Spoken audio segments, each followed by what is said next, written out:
Uh, okay. There's a lot to talk about tonight. I talked about a lot of it in the Bleacher Report stream that I did right after the game ended, which, by the way, great stream, one of the best I've ever done. Massive attendance, a lot of people there, a lot of people in the chat. Had a lot of good things to say, a lot of things being said by everybody. But yeah, even after that stream, it's not like the work is done at all, man. 38-37. Overtime. Seattle wins, walking off on a 2-point conversion. Their third 2-point conversion of the game, by the way. And confession time. I started recording a post-game video when there were like 14 minutes left. Then I stopped because I was too angry. Then I started again when there were like 9 minutes left, and I stopped because of the punt return touchdown. So you'll never see those videos, by the way, but they do exist. Before we go any further into this video, I want to tell you guys a little bit about my friends over at Sleeper. If you're not using the Sleeper app for daily fantasy football, you are missing out. Get over there. Check out the left side of your screen right now. I've got the app up. Look at all this great stuff you can get up to. Look at all the over-unders you can pick on. I've got an entry for this week. Let's take a look. I got Mike Evans over 60 yards. You know they're going to be throwing him the ball a lot. I got Keenan Allen over 36 yards. You know that he's going to want to try to cash in a little bit here against a weak Dallas defense. Jamar Chase with the anytime touchdown on Miami, and J.J. McCarthy under 189 passing yards. So get on over to Sleeper. You can put together a ticket just like this. Use the promo code SBN to get up to a $100 match on your first deposit. Terms and conditions do apply. See Sleeper's terms of use for details. Check it out. Put together your own ticket and have some fun with sports. Back to the video. So the reason why I said that was to admit that I counted us out. I counted the Seahawks out. I counted them out after it went 30-14. I counted them out after Darnold's second interception. I just didn't see it. I didn't see anything other than a big fat disappointment. I didn't see anything other than a team that was kind of going through the motions and had already kind of accepted they were on that second tier at best, and they weren't really going to challenge a top tier team like the Rams. And I didn't really know how to judge that compared to, I didn't really know how to size that up with the game that they played against LA a month ago, but it's what I saw. And I was like, you know what? Let's just do the post-game video now. But of course, Rashid Shaheed flips everything, and about an hour later, it's one of the most ridiculous wins I've ever seen. So, where do we start here? So, offensively, I want to shout out two players. Well, one not really offensively, but there are two players that I really want to take a moment to shout out, because this game was so complicated and there were so many moving parts and so many weird things that happened. There are two guys that I don't want to get lost in this. They are Ken Walker and Rashid Shaheed. I thought both those guys saved, I'm not going to say saved the season. They certainly saved our chances at the 1 seed. Ken Walker, that was probably the best game of his career. 164 yards on 14 touches, well over 10 yards a touch. Had the touchdown that kind of kept the game alive early on, because actually that touchdown gave us the lead, but I mean that play was instrumental in at least keeping us in the fight a little bit when things were getting out of hand. So he had the other it was almost a 50-yard play through the air, and that again, I think it was the best game of his career. So shout out to Walker. In a game that was so complicated and difficult, there was nothing complicated about Walker. He was just great tonight. And that was the kind of thing that you wanted to see as we head towards a contract extension this offseason potentially, and you're trying to decide if you're comfortable making him your running back for the next few years. And then Shaheed doesn't catch a single pass all day and still somehow manages to be one of our best players, which does prove how special he is. He had the carry, the jet sweep for 31 yards that opened up that touchdown that tied the game, the A.J. Barner touchdown. And then you also had The punt return touchdown, obviously, but don't forget, and I know the Rams do this a lot anyway, but the Rams gave us the ball at the 35-yard line every single time they kicked off. They were so afraid of Shaheed housing a kickoff, especially after that punt return, but even before then, they were like, have the ball at the 35. We don't care. We don't want to kick the ball to Shaheed. So even in a game where, yeah, technically he didn't really show up in the way that you expect, that guy is special. And I'm ready to throw him a bag. He probably is going to turn down a bag because he thinks he can get a bigger bag in the offseason if he just waits. But I am really digging what that guy brings. He enables so much. He allows this team to get away with so much stuff that they would otherwise never be able to get away with. So, Shaheed, big shout out. I'll throw AJ Barner in there as well. I'd say he was pretty unimpeachably awesome tonight. But other than that, this is such a tricky game to play. You had, okay, let's start with the offense here, because the offense for most of the day was rough. They did get over 400 yards, but they needed overtime to do it. They had like 2 straight 3-and-outs early in the game with good field position. And then the only reason why they didn't have a 3rd straight 3-and-out was because of a fluke 3rd and 16 conversion. And then that kind of got thrown out the window because Cooper Kupp fumbled in the red zone, which, I'm sorry, Cooper Kupp, you cannot be fumbling in the dang red zone. You don't get the ball thrown your way enough to be making mistakes like that. If JSN has a big fumble, it sucks, but whatever. The usage on JSN is so high, what am I going to say? He's going to make a mistake every now and then, but Cooper, you don't get the ball enough to make that kind of mistake, man. And then second half, you've got the turnovers, 2 really bad interceptions, taking points off the board, putting points on the board for the other team. It's going to be a really tricky offseason talking about Darnold. I already know what this offseason is going to be unless we win the Super Bowl or go to the Super Bowl. People are going to be asking, should Sam Darnold not be the quarterback for this team going forward? And there's nothing I can really do to stop the conversation. And after a night like tonight, I understand. I'm not going to agree with everything that the biggest anti-Sam Darnold people will say, but I will understand why people will look at this game and go, what do we have here? Do we have a quarterback who can beat up on bad teams and bad defenses, but the Rams just own him? Maybe. I'm not here to say yes, but I can't say no either. Not anymore, right? And then after that, Shaheed gets you back into the game. Let's be real here. Shaheed saves the game.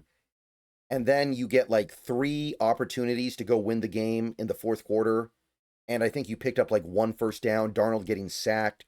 Darnold looking completely lost out there. Darnold looking like a deer in the headlights. Spent a lot of this game looking kind of scared. If you wanted to give ammunition to the people who think the Rams have just mentally broken Sam Darnold, that's a pretty good set of ammunition you gave. I'm just going to say it. And again, I'm not here to say that he was terrible, although there were certainly terrible moments. I'm not here to say that everybody should just be done with this guy. But I will say I get it more now than I ever have before. And if you want to be very skeptical and negative about Darnold right now, I can't blame you. There have been times where I've seen negativity about a Seahawks player that I thought was unwarranted, and I called it out. There have been times where I've thought that there were fans of the Seattle Seahawks that didn't know how to just take the W and were obsessed with turning the W into an L. And in order to do that, they had to really, just twist reality up. But I don't know if I can say that anymore. I don't think I can. I think I just have to acknowledge that, hey, this guy might not be the dude. And games like tonight, yeah, a lot of great things happened. He made great plays at the end. The overtime drive was money, and he earned it. He earned that overtime drive, 65 yards plus the 2-point conversion. But it was a very shaky road to get there. And to anybody out there who is sitting there thinking to themselves, I think that we got what we paid for. with Sam Darnold, I can't really fault them. So there's so much to talk about with Darnold right now. I'm going to save further discussion for future videos, but very, very, very conflicted right now. I will admit that. And I am somebody that has been in Darnold's camp for most of this year. Once he started playing really well and once I started to see the vision, I got in his corner and I've been there pretty solidly, even after some pretty not so great games. I question him. I doubt him. I raised the point that he might not be the elite quarterback we were sold the first 2 months, but I have been in his camp. But right now, I understand. If you want to start wondering, I cannot hate, because the turnovers are bad, but all the 3 and outs, especially with the game on the line in the fourth quarter, he's got 3, at the very least, workable opportunities to go get in field goal range and just win. And for him to do basically nothing, yeah, it's frustrating. For him to, and this isn't just him. Let me get to Kubiak in a second here. He's got probably the best receiver in football this year in JSN. The dude's an absolute monster. And for an entire half this week, and even parts of the third quarter, you can't get the ball to him. I'm not saying it's a great situation that Sam Darnold's in, because it's not. I don't know if it warrants what we saw for most of this game. For basically the entire regulation period, well, I'd say until the Barner touchdown, Darnold's best play was a screen pass to Walker that he took for 46 yards. It just was. And we expect better. And part of the reason why we expect better is that we have seen better from him. Now, none of this is to take away from Kubiak, who I thought called a pretty bad game. I don't understand some of the things that he does. Abandoning the run in the early and middle portions of the second quarter, and then at the end of the second quarter, when you're in a 2-minute drill, you start spamming the run to Charbonnet. Like, that really confused me. I'd really like somebody to explain what the heck that was. You're abandoning the run when there's plenty of time on the clock, but then you go to the run. You're basically your power back, by the way, in a 2-minute drill. I don't get it. I don't get it. And look, I know we ended up with 38 points, but 7 of those points, or really 8, were on the special teams. I know that we ended up with over 400 yards, but we needed overtime to do it. Look, guys, there is a clear and obvious game plan to beating this Rams defense. You check it down, you throw it short, you take what the defense gives you, you get the ball out of your hands fast. And we've seen Mac Jones execute that game plan twice this year to perfection. Mac Jones lit the Rams up twice this year with that formula. Okay? So, if Mac Jones can do it, and by the way, one of those games, I believe he had no George Kittle, never really had Brandon Ayuk. This is not some stacked Niners offense at this point. He's got Christian McCaffrey and Trent Williams and really not that much else that's all that exciting. If Mac Jones can do it, I think Sam Darnold should be able to do it too. And I think that Kubiak should be able to draw it up. So you want to blame Darnold, you want to blame Kubiak. I think you've got a valid point either way. But, guys, it's not that complicated. The Rams have a great defense, but Mac Jones dog-walked them twice this year with a very simple game plan. And it was very frustrating to watch this Seahawks team not be able to ape that game plan. Early in that game, like the first 3 quarters, really, I guess you could say, everything looked so hard. We had 2 plays, big plays from Walker. Everything else, it's pulling teeth to get a first down. And the defense, again, it's kind of hard to really discuss, but just to kind of try to encapsulate it, that was not a good game. Almost 600 yards, 37 points, no sacks, no turnovers. It was a dud. It was a big, big dud, especially the pass defense. And there are some excuses that you can make for it, but nothing on the defense really worked. If I were to be asked, was there a player on the defense that played exceptionally well today? I don't think I could find anybody. A lot of guys made good plays. Leonard Williams made good plays. Ernest Jones made good plays. Devin Witherspoon, Nick Emanwari, Kobe Bryant, they made good plays. They also made some bad ones. I think you'd be hard-pressed to pick out a player of the game on defense this week. Yeah, some guys had a lot of tackles. Guess what? We were on the field the whole game. I think our team tallied over 100 total tackles. You're going to have a high tackle count for some of your players just because of that. Doesn't necessarily mean they played good. Stafford lit them up. Very little pressure, although that's not surprising. Still, painfully little pressure. Puka completely destroyed us, carved us up, made it look easy.